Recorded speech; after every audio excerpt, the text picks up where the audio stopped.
Hello बच्चों, तो आज एक हम मोस्ट इम्पॉर्टेंट टॉपिक देखने वाले हैं, प्रोटीन और इसके कार्य देखने वाले हैं। तो प्रोटीन एक ऐसा पदार्थ होता है जो हमारे शरीर के लिए बहुत ही इम्पोर्टेंट होता है, हमारे शरीर के पेशियों के लिए और रक्त के पीएच को बनाए रखने के लिए, तथा शरीर में जो बीमारियां आ रही हैं उनको रोकने के लिए प्रोटीन हमारे शरीर के लिए बहुत ज़रूरी होते हैं। इन सभी चीज़ों के लिए प्रोटीन बहुत ज़रूरी होता है। तो प्रोटीन की सबसे पहले थ्योरी देखेंगे, उसके बाद प्रोटीन के कार्य देखेंगे। तो प्रोटीन दिया हुआ है यहाँ के, प्रोटीन उच्च अणु भार वाले नाइट्रोजन युक्त जटिल कार्बनिक यौगिक है। प्रोटीन उच्च अणु भार वाला नाइट्रोजन युक्त जटिल कार्बनिक यौगिक है और ये एमिनो अम्ल के बहुलक होते हैं, यानी कि एमिनो अम्ल इनमें बहुत प्रचुर मात्रा में पाया जाता है तथा जंतुओं और वनस्पतियों से प्रचुर मात्रा में पाए जाते हैं। यानी कि जंतुओं से भी कुछ प्रोटीन पाए जाते हैं और वनस्पतियों में भी कुछ प्रोटीन पाए जाते हैं। अब जंतुओं से कौन से पाए जाते हैं?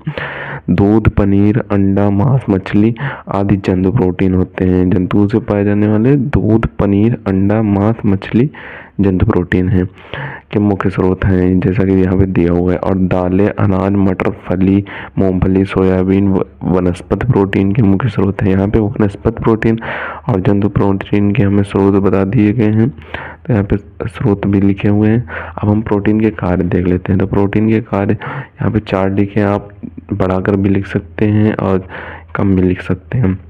चार ही अच्छे रहेंगे, आपको 4 तैयार कर लें, 4 ही सही रहेंगे, क्योंकि 4 लिख देंगे तो आपको पूरे में पूरे नंबर मिल जाएंगे। तो प्रोटीन के पहला कार्य देखेंगे, तो पहला कार्य दिया हुआ है पेशियों का निर्माण। तो प्रोटीन लेने से हमारे पेशियों में जो शरीर की पेशियाँ होती हैं उनका निर्माण तेजी से होने लगता है और हमारा शरीर स्वस्थ रहता है, तंदुरुस्त रहता है।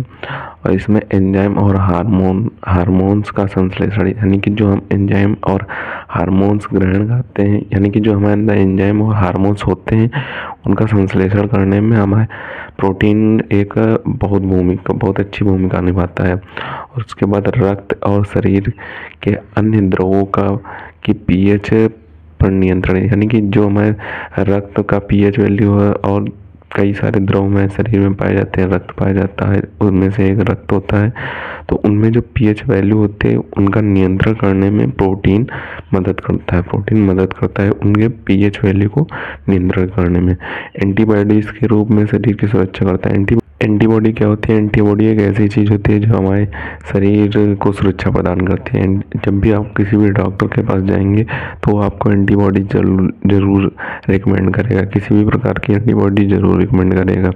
तो उसी के रूप में शरीर को सुरक्षा प्रदान करती है प्रोटीन एक महत्वपूर्ण भूमिका निभाता है हमारे शरीर को सुरक्षा प्रदान करने में।